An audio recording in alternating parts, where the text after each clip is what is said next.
আজ ছিল ভাইফোঁটা। সকাল সকাল স্নান সেরে আমার মেয়ে তার দাদাকে ভাইফোঁটা দিচ্ছে।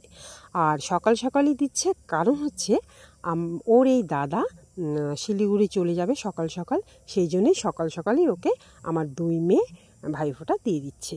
তারপর আরও দাদা আছে, এই দেখুন ওর কত দাদা।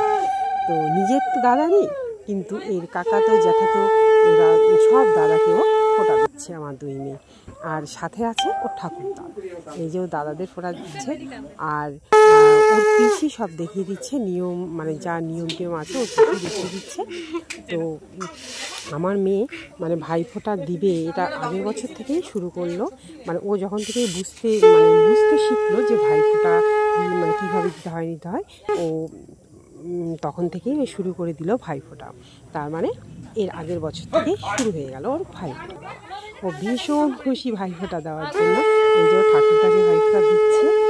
আর দেখুন, আর আমার মেয়ের যে চঞ্চল, আমি বললাম আস্তে আস্তে করে কিন্তু ভাইফোঁটা দিস, কারণ খুব তাড়াহুড়া করে, তাড়াহুড়ার মধ্যে জিনিসপত্রগুলো পড়েও যেতে পারে, সেই জন্য বলছিলাম। আর এই যে আমার বড় মেয়ে হচ্ছে খুবই শান্ত, একে বলেছি তবুও ওকে বলেছি যে আস্তে আস্তে দিস, তো ও আস্তে আস্তে দিচ্ছে।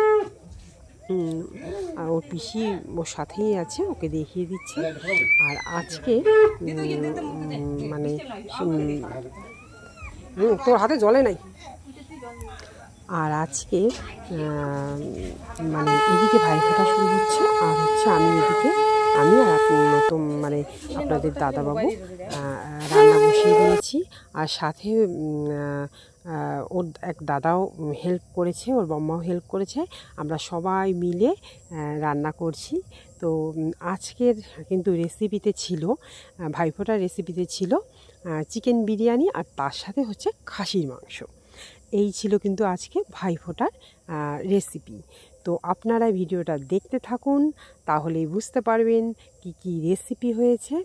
আর আমার এই ভিডিওটা যদি আপনাদের ভালো লাগে, তাহলে কিন্তু একটা লাইক, কমেন্ট আর শেয়ার করে পাশে থাকবেন।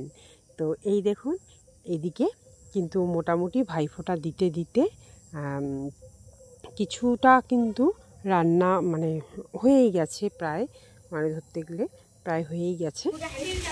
তো এই দেখুন, এদিকে আমার মেয়ে মানে দাদাদেরকে মিষ্টি খাওয়াচ্ছে। আমাদের নিয়ম রুমাল দিয়ে মুখ মুছে দেওয়া, তো রুমাল তো নেই ওর কাছে, সেই জন্য জামা দিয়ে মুখ মুছে দিল। আর ওই মুখ মুছে দেওয়ার সময় একটু হাসাহাসিও চলছিল। আর এদিকে তারপরে সবাই মিলে একটা মানে ফটো তুলছিলাম আর ভিডিও এই জন্য করেছিলাম। আর দেখুন, এই যে বিরিয়ানি কিন্তু বসানো হয়ে গেছে, এদিকে নামিয়ে ফেলবো। আর এদিকে চিকেনটাও মোটামুটি কমপ্লিট হয়ে গেছে, মানে ভেজে এসেছে, এখনও ভালো করে রান্না করিনি। আর এদিকে খাসির মাংস বসিয়ে দিয়েছে, খাসির মাংস রান্না হচ্ছে। সব যখন হয়ে গেল, মানে বিরিয়ানির ভাতটা হয়ে গেল, তারপরে এই দেখুন কত বড় হাঁড়িতে কিন্তু বিরিয়ানি হচ্ছে। মানে এখানে আমরা মানে 20-25 জনের মতো খাবো, সেই জন্যই এত বড় হাঁড়ি। আর এই যে সবাই খেতে বসে গেছে, মানে দাদারা খেতে বসে গেছে, ও দিদিরা খেতে বসে গেছে, আপনাদের দাদাবাবুও খেতে বসেছে। এরা সবাই খাবে, তারপরে কিন্তু আমাদের মহিলাদের গ্রুপটা বসে যাব আমরা খেতে। এই দেখুন, তবে আমার ভিডিওটা কেমন লাগলো কমেন্টে জানাবেন।